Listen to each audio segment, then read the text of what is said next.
নিতাই, জয় গৌর, জয় জগন্নাথ। তো এখান থেকে অক্ষয় তৃতীয়ার এই ব্লগটা শুরু করছি। তো সেই দিন আমি ডিটেলসে কোনো লং ব্লগ বানাতে পারিনি বিস্তারিত, যেহেতু সেদিন অনেক সেবা ছিল, চন্দন বাটার ছিল। তারপর সেদিন যেমন বাবার দোকানের গণেশ পুজো ছিল, তো সেই গণেশ পুজো হচ্ছিল।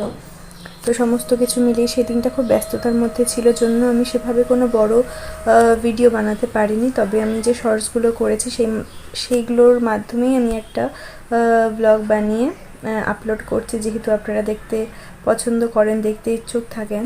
তো এখানে ঘট স্থাপন করা হলো, আর এরপর আমি চন্দন বাড়তে চলে এসেছি, যেহেতু আজ থেকে চন্দন যাত্রা শুরু হবে এবং চন্দন সেবা প্রতিদিনই জগন্নাথকে এবং সকলকে এখন থেকে করতে হবে।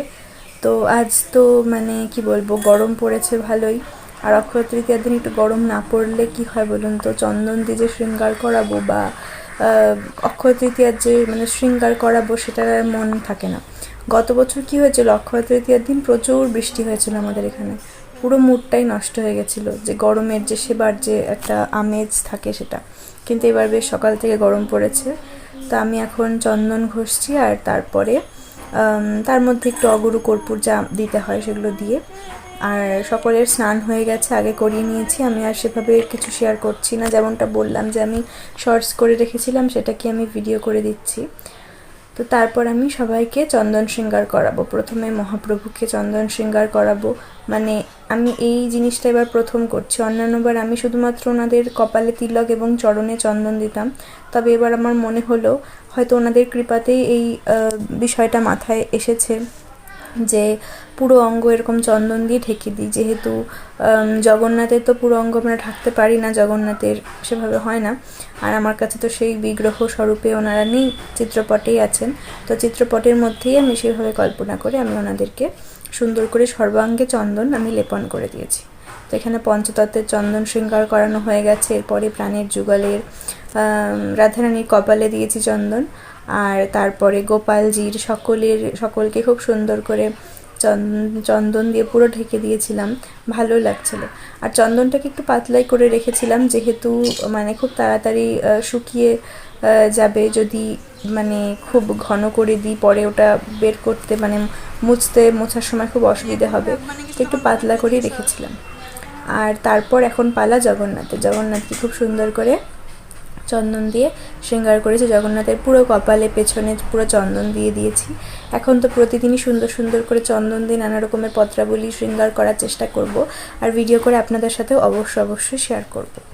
তো তারপরে আর সেভাবে কিছু করিনি। জগন্নাথের শৃঙ্গার আপনারা দর্শন করুন। আজ জগন্নাথের খুব সাধারণ শৃঙ্গার, পুষ্প শৃঙ্গার, মানে ফুলের মালা জগন্নাথকে ধারণ করিয়েছি। প্রথমে ভাবছিলাম যে একটু সাজাবো, তবে দেখলাম যে না, গরমের আমেজ, তার মধ্যে আর বেশি সাজালে ওনাদেরই অসুবিধা হবে। তো তারপরে কানের কুণ্ডল পরাতে যাচ্ছিলাম, বারবার কানের কুণ্ডল খুলে যাচ্ছিলো, হয়তো জগন্নাথেরও পরার ইচ্ছে নেই, শুধু চন্দন শৃঙ্গার করারই ইচ্ছে। তো তারপরে ভোগ নিবেদন হয়েছিল অক্ষয় তৃতীয়ার। তো আজ আপনারা মহাপ্রসাদ দর্শন করুন অক্ষয় তৃতীয়ার। আজ প্রথমবার মা বাড়িতে কাসন্দ বানিয়েছিল, তো কাসন্দ দিয়ে শাক দিয়ে জগন্নাথকে আজ ভোগ নিবেদন করা হয়েছে, আর খুব সুন্দর হয়েছিল। প্রসাদ পাওয়ার সময় দেখি এত সুন্দর হয়েছিল কাসন্দটা। যেহেতু আমরা বাইরের থেকে এগুলো আনতে পারি না, বাইরে কিভাবে বানায় বা কী দেওয়া থাকে সে সমস্ত আমরা জানি না, তো ঘরে বানানোই বেস্ট। তবে এত বছর বানানো হয়নি, তবে এই প্রথম তৈরি করা হলো জগন্নাথের কৃপা এবং তার অনুপ্রেরণায়।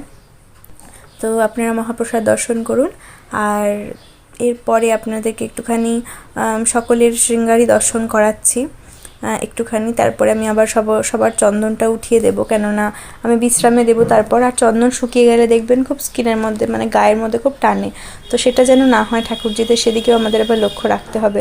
শুধু এমন নয় যে চন্দন দিয়ে শৃঙ্গার করালাম তাহলেই হয়ে গেল। তো সকলে দর্শন করে নিন, এরপর বৃন্দাজিরও দর্শন করে নিন। বৃন্দাজিকেও আজকে খুব সুন্দর লাগছে সকলকেই। আর আজকের এই ব্লগটা এখানে শেষ করছি, ছোট্ট একটা ব্লগ, আশা করছি আপনাদের ভালো লাগলো।